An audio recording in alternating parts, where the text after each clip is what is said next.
All right, welcome back to another episode of Pack the Rock podcast. As always, it's Liv, it's Will, it's Nick, it's Ava.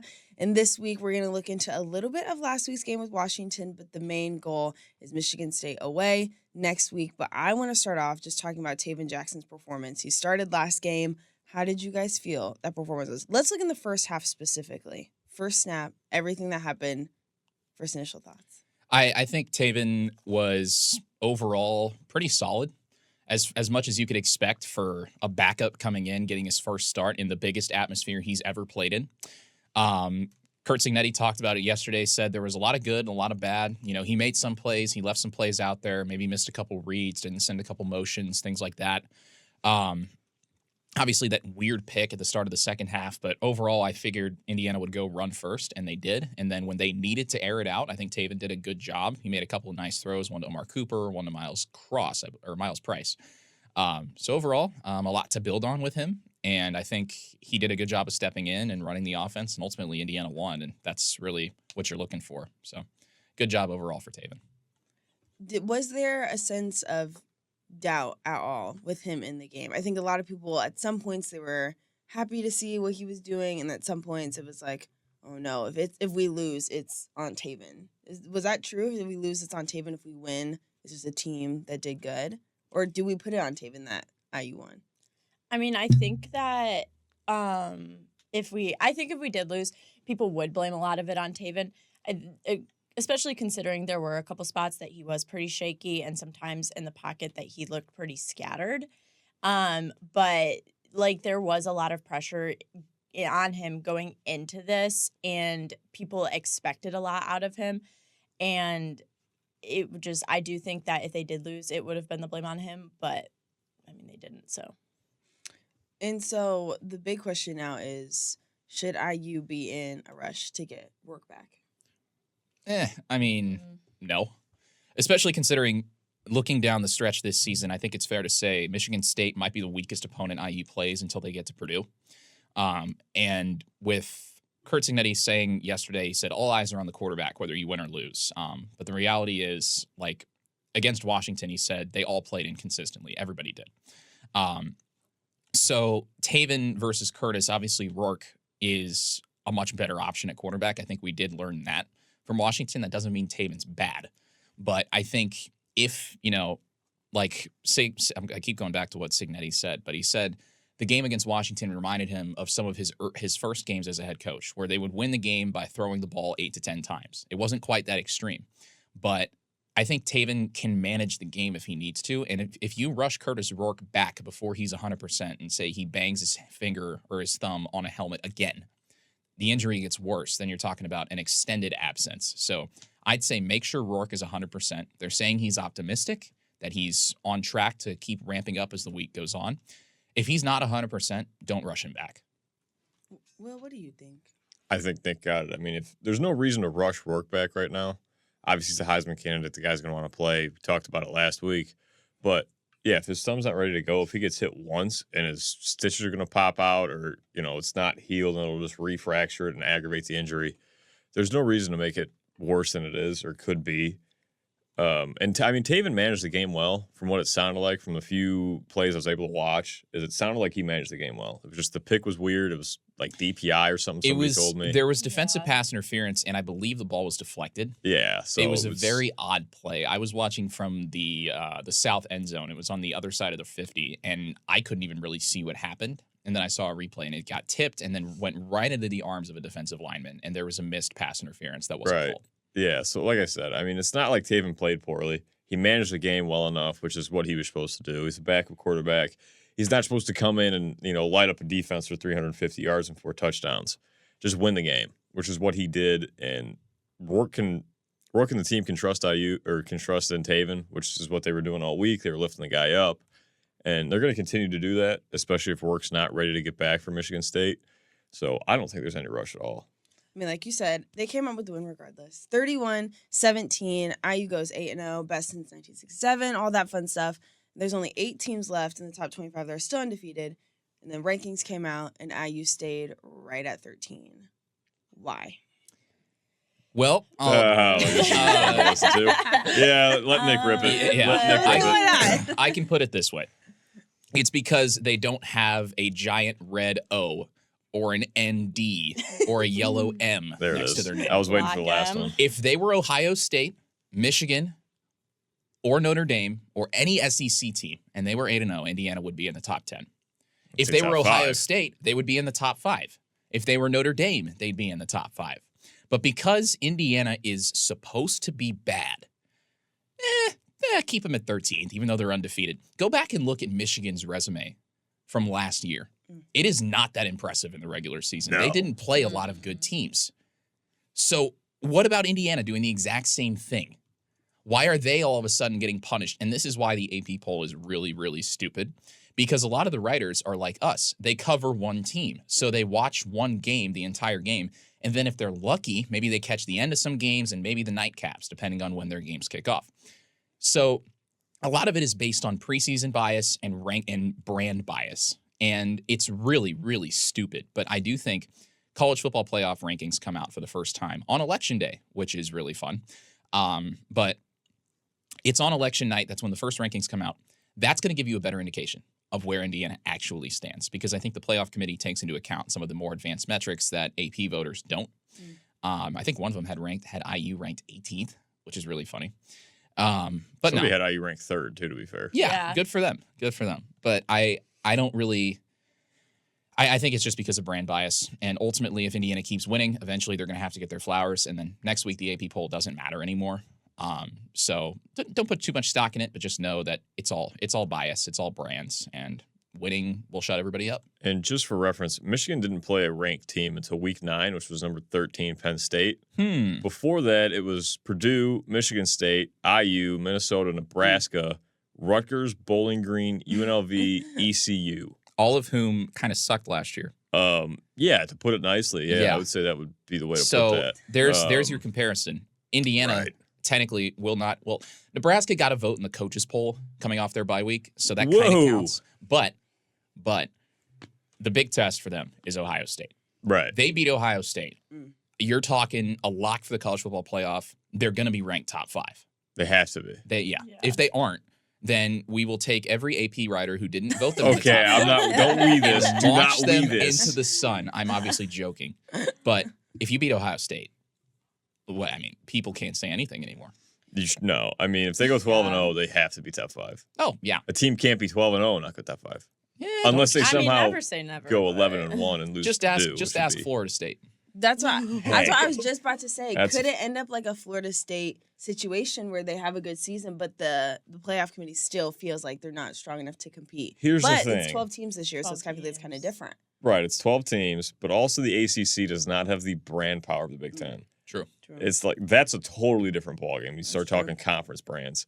Yes, in conference brands, Michigan and Ohio State are way above IU, right? That's why they would get the nod for the top 5 or top 10 bid right now if they were 8-0. But the ACC team, nobody cares about the ACC. That's just how it is. Yeah, apart from people on the East Coast, nobody cares about the ACC. AP voters don't care about them.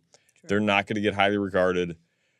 And to be fair, Florida State's, nobody really had a tough schedule last year when you think about it, who was, up in the college football playoff talks, apart from the SEC teams, because they have to beat up on each other. But Florida State quite literally did not play anybody. I don't think they actually had a ranked one, and if they did, it was 1 or 2 at most. Probably would have been the conference championship against Louisville. Right, which I think that was their one win. But in regular season play, they didn't even have one. Yeah. So that's a totally different conversation when you look at a team like Florida State compared to Indiana this year. So when you guys watched that Washington game last week, and it was, I think some thought it could be a chance for IU to blow them out the water. Do you think that would have changed the rankings at all, or do you think a win's a win at this point? Did they need to do more? At this point, it's a win's a win. I mean, that's how they kind of have to look at it. It's a little different if it was like a 14-13 game or something, or it went into overtime and it was a quadruple overtime and they won 27-24 and a game-winning kick that they shouldn't even have won the game. Oh, that sounds familiar. Yeah, there you go. But that wasn't the case. I mean, they beat them by double digits, and I know my mom texted me that the game kind of felt close, but they never trailed, which this is still the only team to not trail. Yeah. Right. 8 weeks, trailed for 0 minutes. Right. So that's insane. That's not even like a win. If Ohio State or Michigan had done that, they would be ranked in the top 5.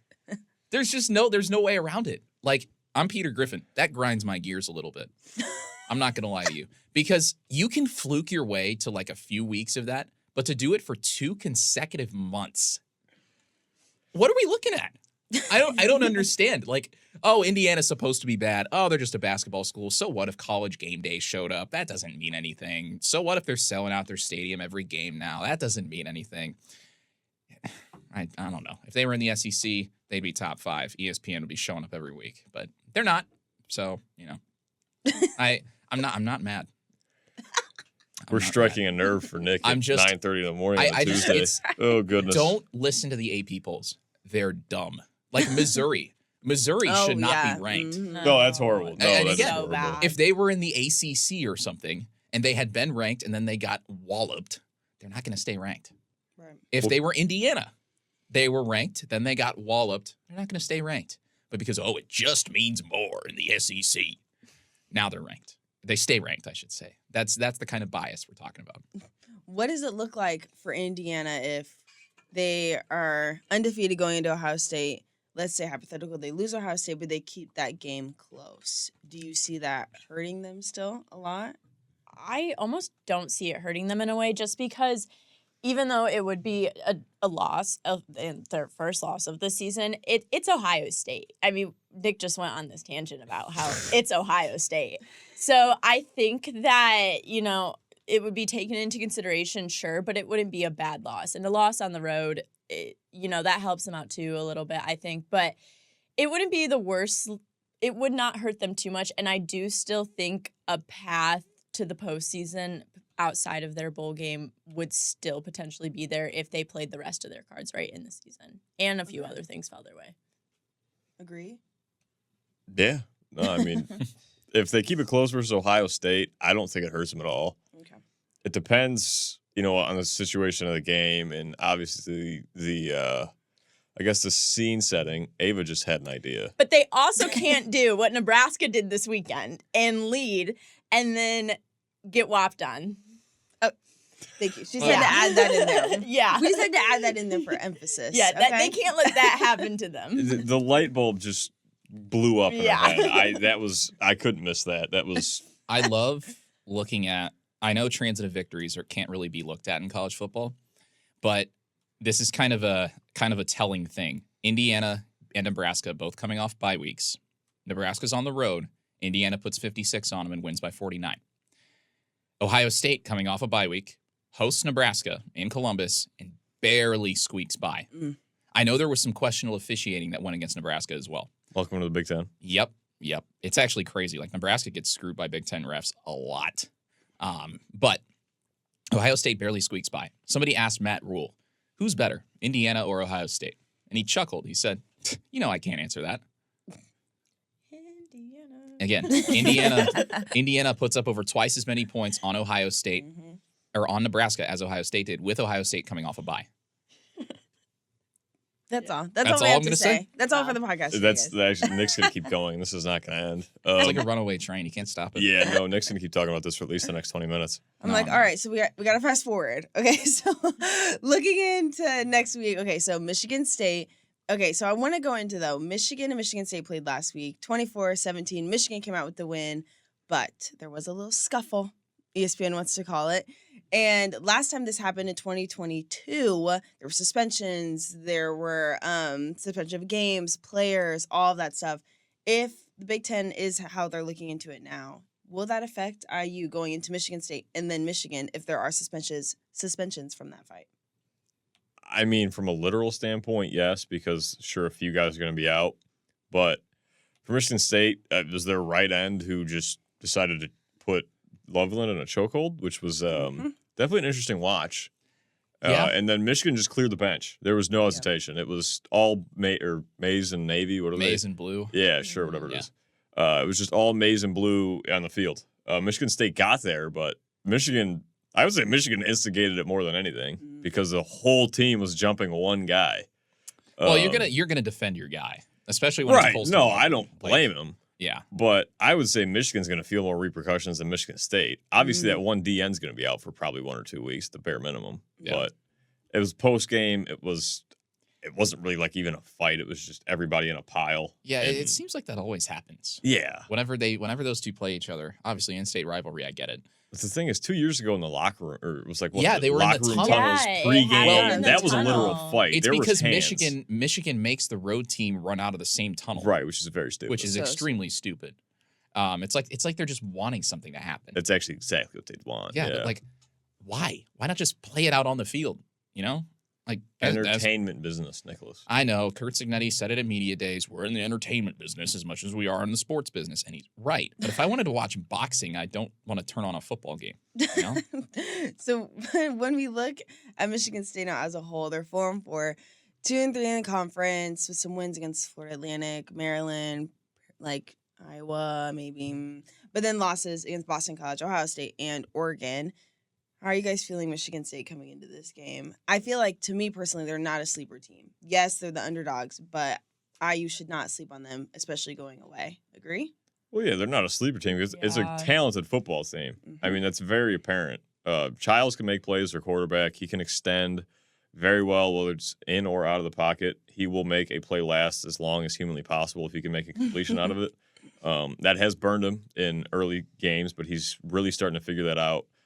Nick mentioned it before the podcast. He does not have negative rushing yards, which means he does not take a lot of sacks, and Yep. not to mention he will run too. Yep. And then defense is it's just a talented defense. They'll get stops purely because they're just bigger and stronger and faster guys, and that was apparent in the Michigan game.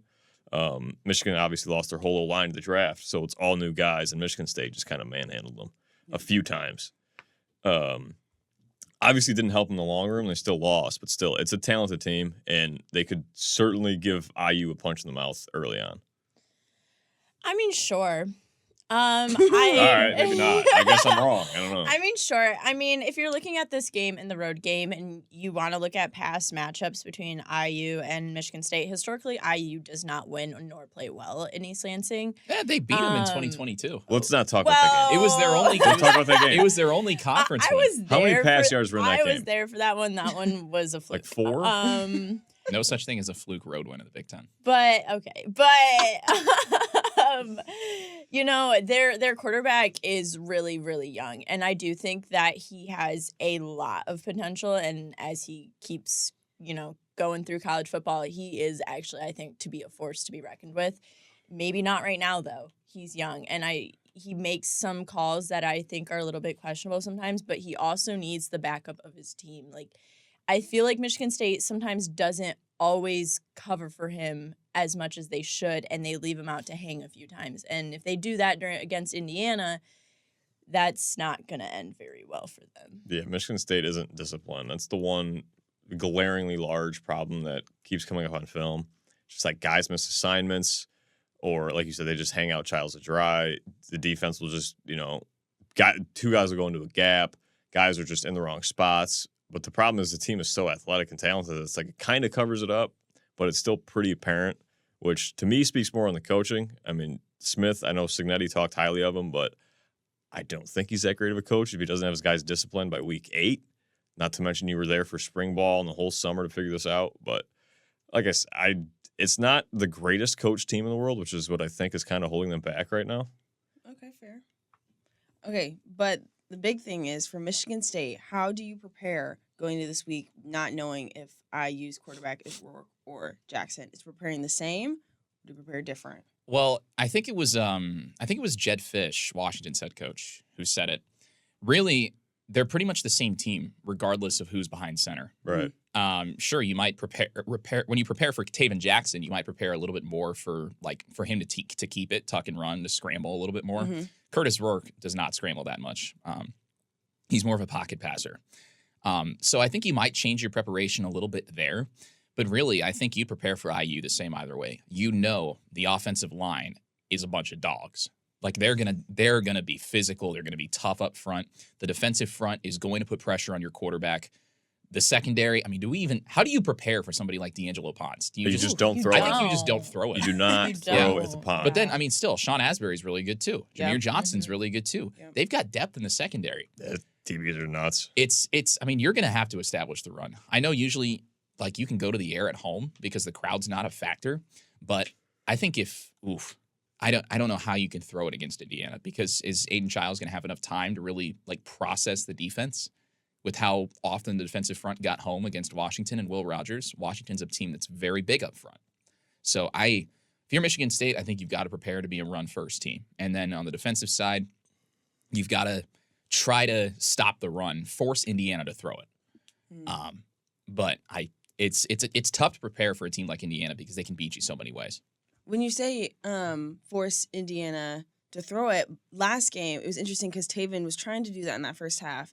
Signetti came out and said in the second half, okay, we're going to run it. That's going to be our priority this second half. So if it is Taven and they need to throw it, is that going to set Indiana back just a little bit? Well, it was after the game. Signetti said that Washington changed their defensive playbook. I can't remember if they went to a lot of zone and they started playing man, or if it was the other way around. But basically, they changed their types of their pass coverages, and I think it took them a moment. It took Indiana a second to adjust to that. Because they pretty much just threw the playbook out and just said, "Hey, Justice Ellison, why don't you run the ball 30 times?" And it worked. It worked pretty well, yeah. Yeah. Ellison really put the team on his back, especially in the second half. So, if you have to throw the playbook out again, you have a pretty good fallback option in Ellison or Tyson Lawton or whoever gets the rock, because they're all guys who can make a lot of damage, who can do a lot of damage with not a lot in front of them. So what will this game come down to overall when it comes to the offense, when it comes to the defense, when it comes to the quarterback, when it comes to the team as a whole, if a team's clicking? What do you think this game will ultimately come down to? I mean, for me, it's kind of been the same thing every week, but it's just who's going to have more big plays. It's who's going to win the chunk play battle, who's going to have more plays that are 20-plus yards. Because evidently that's what's going to get you down the field. That's what's going to lead to more scores on offense. And it's going to change the momentum. If you can't get 20-yard plays going on offense, team's going to be kind of demoralized. Sure, you can dink and dunk for 4 yards of play and get a first down in 4 plays. Or 3 plays, but the offense is not going to want to do that. It's going to kill those guys that try and just battle and beat themselves up, and they'll be tired by the second half. So it's going to come down to who can get more momentum going and win that 20-yard play battle. Okay. What's going to be the score of the game? Wrap it up. What's going to be the score of the game, guys? Go ahead, Will. You always start us off. You start off today. I'm going to go with Indiana 35, Michigan State 17, maybe 20. Ooh. Okay, I'm just all over the place this week. Ava and Nick are on me. I give up. You know what? Stick to it. Stick to it. Okay, Ava, come on. Okay. Okay. Don't even have a prediction. No. Y'all can't get on me and not have a prediction. This is crazy. Michigan State 7. Oh my God. Indiana 31. 7? 7. Wow. Sounds like the FIU game. Okay, all I right. think it's quite literally the same score, isn't it? All right, Nick, come on. I'm ready. I think that this is going to be a game kind of like UCLA, where, there's a lot of hype early and then Indiana just takes control and they never give it up. Michigan State fumbles the football a lot. They're top 3 in the conference. They've fumbled the ball 10 times, which is not good. And Indiana's a team, very physical on defense. They're going to force a lot of turnovers throughout the season. I think they get a couple against Michigan State, just like they did against Washington. And I think that kind of changes things, takes the crowd out of it. It's 70,000 people pretty much right on top of you. So that can be tough. But I think Indiana takes control of this game. And I think they kind of just, ground and pound, just like they did against Washington. I'm going to say 28-7, Indiana. Okay. Who do you guys think is going to score first? Can I add that in there? I would assume Indiana, right? Indiana. No. Okay. Yeah, because they haven't trailed in the first quarter. They haven't this trailed season. in the first quarter at all. Yeah, I don't see any reason that's going to change. And they like to score in the first quarter a lot. Okay. I mean, I had 35. I have 14. Can they score twice? Is that fair? Apparently not. According to those two, no. Yeah. Well, Nebraska, very similar team, young quarterback, a lot of Okay. raw talent. They only scored once, so keep that in mind. That's a fair point. So That was we'll also see. in Bloomington. Yeah, but fair. IU fans travel well, man. That's true. Yep. All right. Well, we'll see Michigan State this weekend, and then we'll have Michigan and all the fun teams coming up for another episode of Pack the Rock Podcast. See you guys next week.